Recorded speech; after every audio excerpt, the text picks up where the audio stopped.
우리가 지난 시간까지 정복 시대를 마쳤습니다. 각 시대별로 4가지 중요한 포인트와 중요한 사건을 우리가 기억하면서 하나님께서 어떠한 섭리 가운데 하나님의 구속의 역사를 이루셔서 예수님이 오시는 길을 열어주시나 또 인도하시나 우리가 배우고 있습니다. 우리 처음부터 한번 제가 무슨 시대 읽으면 이 4가지를 하나씩 읽어보겠습니다. 여러분이 배웠던 내용 생각하시면서 한번 재창하겠습니다. 창조시대.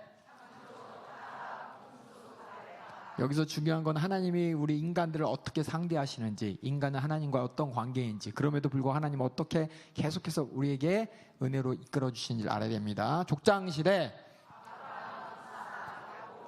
여기서도 마찬가지. 하나님이 아브라함을 상대하시고 나오는 대화 가운데 어떻게 상대하시는지, 또 하나님이 주신 약속이 어떻게 계속해서 이어져 가고 있는지. 이 요셉 같은 경우에는 어때요? 하나님하고 직접 얘기한 적이 있어요, 없어요? 없죠. 그럼에도 불구하고 하나님의 뜻을 끝까지 붙잡고 하나님이 주신 꿈을 끝까지 붙잡고 끝까지 주님의 생애를 재현해서 앞으로 이어지는 큰 이스라엘 민족을 인도하는 애굽으로의 길을 열은 요셉도 보시고, 그 다음에 출애굽 광야 시대.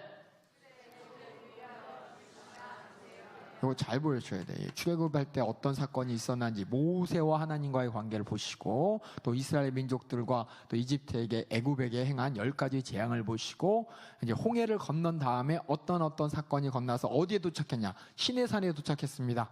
시내산에서 이제 하나님께서 훈련을 시키시는데 크게 4가지예요. 4가지. 첫 번째는 율법을 수여하시고, 왜냐? 나라가 되려면 질서가 지켜져야 되죠.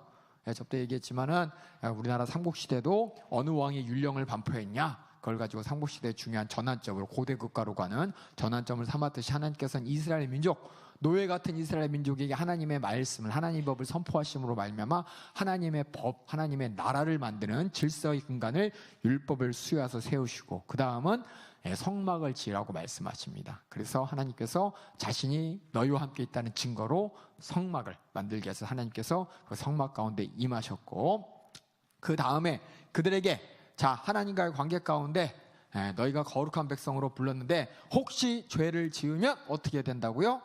제사를 통해서 죄를 해결하라고 제사법을 알려주시고, 또 너희가 죄를 짓지 않도록 나와 거룩한 관계를 계속 유지하자라는 의미에서 뭘 알려주셨죠? 절기를 알려주셨습니다. 그리고 불신앙, 광야 40년 동안 불신앙의 사건이 나타나는데, 민수기에 보면 인구조사가 몇 번이라고요?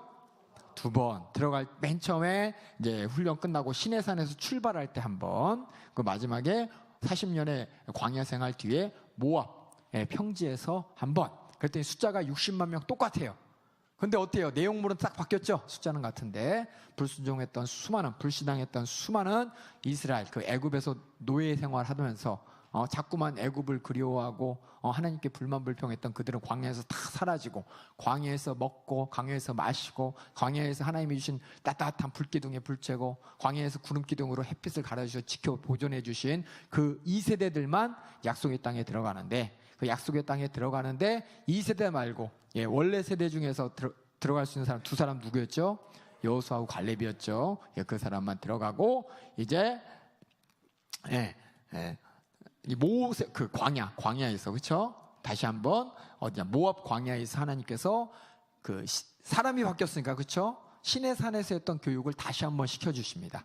시내산에서 했던 교육, 율법 얘기, 성막 얘기, 절기 얘기, 제사 얘기를 다시 하는 그 성경이 어디라고요? 신명기입니다. 그 신명기에서는 재훈련, 다시 말해서 또 모세가 마지막으로 당부를 합니다. 하나님 말씀 순종하면 축복, 불순종하면 저주. 그래서 약속의 땅에 들어가서 너희들이 이렇게 해야 한다, 약속해! 라고 이제 모세하고 같이 모두가 언약을 맺고, 이제 모세는 그 모압 땅에서 이제 끝나고, 느보산에서 끝나고, 이제 여호수아가 정복 시대를 이제 이끌고 갑니다.